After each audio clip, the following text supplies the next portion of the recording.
By the time of the late 1990s, the days of the traveling salesman were on the gradual decline. More and more consumers out there were being all too easily enticed by the alluring draw of advertisements broadcast directly into their homes through their television sets, or beamed out over the radio between the latest chart hits. Hell, even catalogs sent straight to people's mailboxes were making it all the harder for the door-to-door industry to stay afloat. Times, they were a-changin', and everyday working people were no longer content to allow a total stranger to stand on their front porch and peddle their wares at them. Jerry had been at that game for almost 20 years now. He had been born with a natural gift of the gab that made him a real savant of sales, a Michelangelo of making people part with their hard-earned money, a Da Vinci of discounts and dealing, if you will. Okay, I'll stop now. Sorry. His fellow salesmen on the road sometimes called him Mr. Motormouth, not to be confused with SCP-2094. They used to joke that Jerry could talk his way out of a sealed room with no doors or windows, while also convincing said room to pay him an exit fee as well. But as much as he had a knack for making deals, he had felt the tides shifting lately.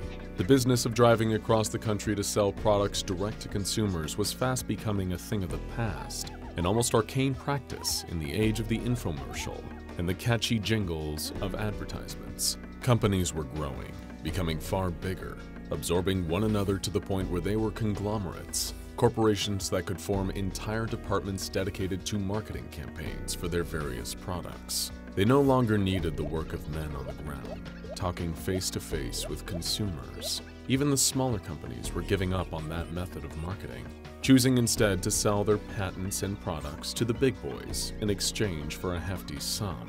His job as a door-to-door salesman was on its way to an inevitable grave, and Jerry knew it. With the looming threat of occupational redundancy on the horizon, he had decided that it was time to cash out, to give up a life on the road and either find a new job somewhere or face the prospect of going flat broke. But it was hard to leave the scene if you didn't have the green. Between the expenses of keeping his car in tip-top shape to take him from state to state, and the ever-increasing cut his marketing agency took out of his earnings, Jerry needed to see out just one more quarter. It wouldn't be too hard, he thought to himself. Not for old Mr. Jerry Motormouth. Little did he know, the sales game had a new player on the board, one whose powers of persuasion were far greater than Jerry ever could have imagined.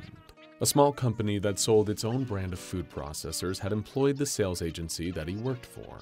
And seeing as Jerry was one of the few old guard, classic door-to-door salesmen that hadn't been laid off yet or let go yet, he was off on the open road for what he hoped would be the final time.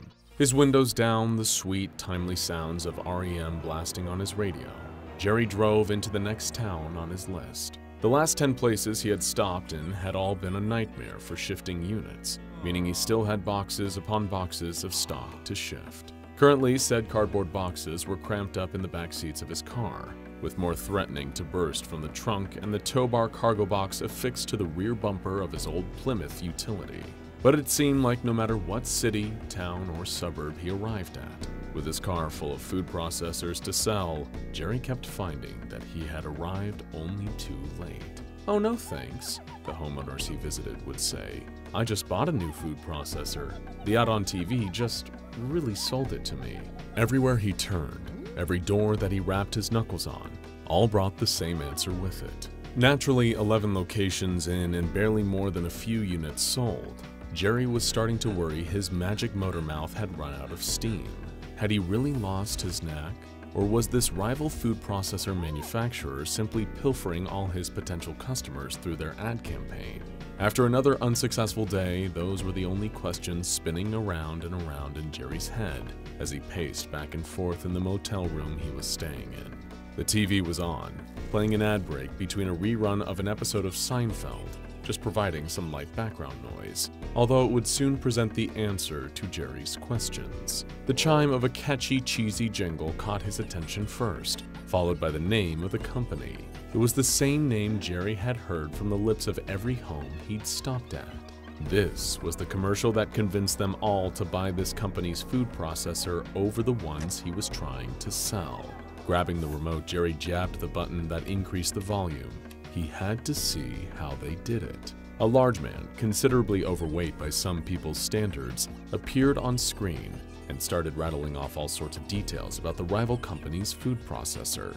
At first, Jerry couldn't help glaring at the man, like they were bitter, lifelong enemies. After all, it was because of this ad that he was missing out on potential sales and risking not meeting his final quarterly quota.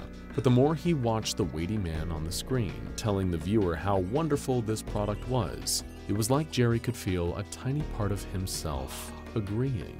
Every word made sense somehow, like it was just right, unequivocally, unquestionably, categorically correct in every way. He couldn't refute that this other food processor, despite being sold by his client's competition, did seem like the superior product. And if any of you folks need to be persuaded further, then believe me when I tell you this, the man declared with a wide smile on his red, sweat-sheen face. You need this product in your life. He couldn't argue with that, Jerry thought to himself. He really did need one of those food processors. It wasn't an all-consuming, uncontrollable need, at least not yet, but more of a gentle compulsion that became lodged at the back of his mind. Something about the man's words had him pretty convinced, and he had to recognize and even respect a fellow Salvador Dali of the salesman's craft. His demeanor wasn't exactly what you might expect to see from someone presenting an ad. There was no cheesy, jovial banter and forced false laughter. In fact, the man had been pretty abrasive, practically demanding that viewer to buy that particular brand of food processor. And yet, somehow, it seemed to leave a lasting, albeit fleeting, impression on Jerry. An impression that would only get worse the next day. He had decided to change his sales tactic, drawing on an old trick from his 2 decades of experience. After barely selling any of his stock to homeowners, Jerry figured his next best move was to try his luck at local restaurants, cafes, and any other type of business that might have a need of a new food processor. Maybe, he thought to himself, if he was extremely lucky, he could sell multiple units of stock to each business he visited, making up for the lack of sales he'd made so far. But it was while driving through the center of town that something caught Jerry's eye. It was magnetic, like a moth being drawn to the bright glare of a light bulb. It was one of the food processors from the advert, the same ones that everyone Jerry had visited had already bought.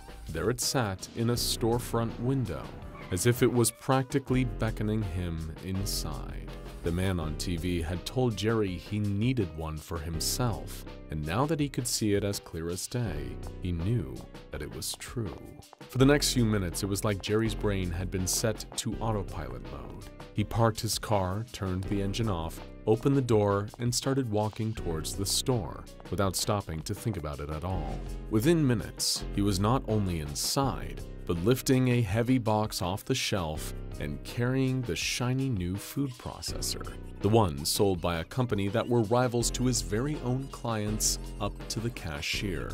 Still not pausing to even consider what he was doing, as if he had been put in a trance, Jerry opened up his wallet and parted with his hard-earned cash, paying for the processor and carrying it back to his car. It wasn't until he sat back down in the driver's seat that Jerry seemed to wake up, only to look in horror at the box he had just placed in the seat next to him. He blinked, his face awash with disbelief. Never in all his years had he ever needed something like a food processor. He had no use for it. But now he had gone and absent-mindedly purchased one, from a rival brand no less. And it had all been because that man on the TV had told him to. He couldn't go back to making sales that day. How could he? Even if he could get any of the town's local restaurants interested in buying the food processors he had to sell, they would immediately lose all faith in the product the minute they spotted a different brand of the same device sitting pristine in Jerry's car. Driving back to the motel, he just spent a few hours sitting on the uncomfortable bed, staring blankly in awe at what he had bought. Overcome with a sudden rush of anger, although mainly directed at himself, he hurled the box across the room. It banged loudly against the wall, then clattered to the floor. But it was just as he marched over to it, about to stomp on the food processor with his foot, that Jerry spotted something printed on the back. It was hidden among all the usual legal speak that companies were required to have on their products. Not satisfied with this product, Call our customer service hotline. It was those few simple words and the string of numbers that followed it that gave Jerry an idea. The man on the TV, someone at the rival company, must have hired him to present the advertisement. And if he could find out who and get in touch with that oddly convincing man, that could be the answer to his sales trouble. Little did Jerry expect that it would lead to a whole different type of trouble for him. It definitely didn't come easy. Starting with a call to the company's customer complaints departments, with the hopes of being put through to their advertising people, was an uphill challenge for anyone. But Jerry wasn't just anyone. He was Mr. Motormouth, the man who could talk his way into and out of anything. He knew he'd have to lie through his teeth, or bend the truth, as he liked to call it. Each time he claimed to be from the Federal Trade Commission or the United States Patent and Trademark Office, a cold tremble shuddered through his hands, heart pounding faster against his chest, icy sweat making his shirt stick to his back. Every lie was a risk. He could easily be reported to the police for fraud. But by some miracle, or maybe a curse, his phone call was passed from department to department until he spoke to one of the company's advertising personnel. They were careless enough to give him the address of the man who had been in their TV ads, and it was only a short drive across town. Unlike earlier, Jerry was now fully aware of what he was doing. He just couldn't believe he was actually going through with it. Standing outside the front door of the man from the advertisement, the one who had seemingly mesmerized him into buying something he didn't even need, he could feel his pulse beating faster than ever. Reaching out a shaking hand, he knocked loudly on the door. The sound of movement came from behind the door, only for it to be pulled open. There he was, standing in the doorframe. Although he'd never say it out loud, Jerry couldn't help but wonder how such a large man fit through his own doorway. He somehow looked worse up close. The cameras and makeup for the ad must have gone a long way to mask just how very clear it was that this man wasn't exactly the model of perfect health. "Can I help you?" he asked abruptly. Yeah, sorry. Jerry stammered nervously. My name's Jerry. I saw you on a TV ad last night for a food processor. I'm not giving out autographs. The man wasn't just blunt, he was outright impolite. Beat it, Jerry. Wait, he interjected, desperation making his voice crack. Please, just let me explain. I work in sales, and I've got a car full of similar products that I need to get people to buy. And you want me to help with that? The man predicted. Not interested. I only do ads if I'm getting paid. By now, the sheer overwhelming nerves that had taken hold of Jerry were quickly becoming something else. Hearing how bad-mannered and unaccommodating this man was being made it hard to keep his temper at bay. Frustration was boiling over into anger, and eventually, it became too much to keep down any longer. Jerry reached two hands out to the man, gripping his thick neck by the folds of his sweat-soaked collar.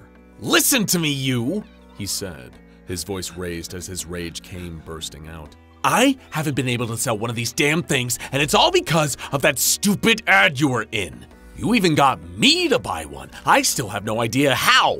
I'm a door-to-door salesman, for crying out loud. What on earth would I ever do with a food processor? Tell me how you did it!" You want to take your hands off me, Jerry. The man's voice was calm, almost unnerving in how reserved he was being.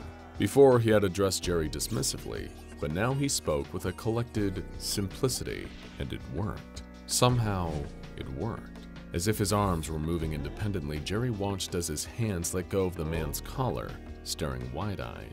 He hadn't wanted to take them away, hadn't made an effort to let go. Except the moment he was told that he wanted to, he had wanted to, had loosened his grip accordingly. The man had told him what he wanted and somehow made it true. What are you? Jerry asked, looking up in horror at the large man. You want to not harm me, the man replied with the same eerie calmness to his voice, but there was something else there too, a low tone of another far crueler cadence. You want to hurt yourself though, Jerry. Something came speeding through the air and caught the side of Jerry's cheek. The force of the object reeled him, causing him to stagger back until he realized exactly what had hit him. It was his own fist. He'd punched himself. No, it was worse than that. He had wanted to harm himself, just like the man had told him. "I think what you really want," the other man continued, using a tone that now swam with even more sadistic malice, "is to keep hitting yourself." The pain of another self-inflicted punch struck Jerry, followed swiftly by a third. His arms were moving impulsively, almost like he had no control over them, but also as if he couldn't help but keep doing what this man had said. His fist clenched tight, an uppercut connected with Jerry's chin, causing one of his teeth to chip against the other. Spluttering, he spat out the fragment of enamel, followed by a mouthful of blood and spittle. "Let me make you an offer that you can't refuse," the man announced. "For the low, low price of nothing at all. Keep punching yourself in the face as hard as you can. It's the new best thing for you, right, Jerry? Don't stop until you lose consciousness." Instantly, Jerry's fists started pummeling, striking one after the other. The pain was pulsating through the skin of his face, stinging under his eyes, reddening and bruising every visible part. Another hit connected sharply, and Jerry felt the agony of his own nose breaking, the crunch of bone as more blood spilled out of his nostrils, wetting his mouth and staining it red. It went on for hours. By the time he had hit himself enough times, Jerry's face was completely unrecognizable. His face was swollen, jaw dislocated, and one eye so badly bruised that it had swollen, practically shutting itself. His arm raised once more of its own accord and came slamming down, hard enough to knock Jerry out, laying in a bloodied, bruised mess. Looking down at him, SCP-661 sneered and went back into his house, slamming the door behind him. Jerry wasn't the only one whose attention had been caught by the advertisements starring this particularly rude man. They also had garnered the scrutiny of the SCP Foundation, who had placed this individual, later known by the designation SCP-661, under surveillance. For a while, they had kept a close eye on him, monitoring his day-to-day activity. To the untrained eye, he was just an ordinary, if a little overweight man, working as an advertising and marketing agent. He'd regularly star in TV and radio ads, boasting the wild assertion that he could easily convince anyone alive to do anything he told them. Now, sure, arrogance is hardly a purely anomalous trait, but what the Foundation soon realized was that claim was right. Testing quickly revealed that SCP-661's voice possessed some kind of hypnotic or mesmeric influence. Simply by speaking, he could manipulate other people into doing what he asked them to do, or wanting what he told them they wanted. Naturally, working in marketing, this made him a salesman almost too good to be true, just as long as someone could understand the commands and suggestions he made. Anyone exposed to his voice would feel a prolonged sense of compulsion. It began as a weak feeling at first, just lingering in the back of a person's mind, like a post-hypnotic suggestion, a thought implanted by somebody else, that the subject doesn't act on until later. The effect would normally last for around a week, or until a time when the subject was presented with the means to actually get what SCP-661 had convinced them they wanted. Say, for example, a physical product, like a food processor. Perhaps the worst part, though, is that SCP-661 seems to have been aware of his anomalous powers of influence for some time. Although he claims otherwise, he's shown no problem in trying to use his manipulative gift of the gab to convince the Foundation's personnel to release him from their custody, where he is currently being held. Lucky they bought themselves noise-canceling headphones. Those might be the only thing stopping this slimy salesman from getting into their heads. Now go and check out SCP-738 The Devil's Deal and SCP-035 The Possessive Mask for more anomalies with enticing offers for unsuspecting humans that can promise to fulfill your deepest desires for a price, except that price might not be worth paying.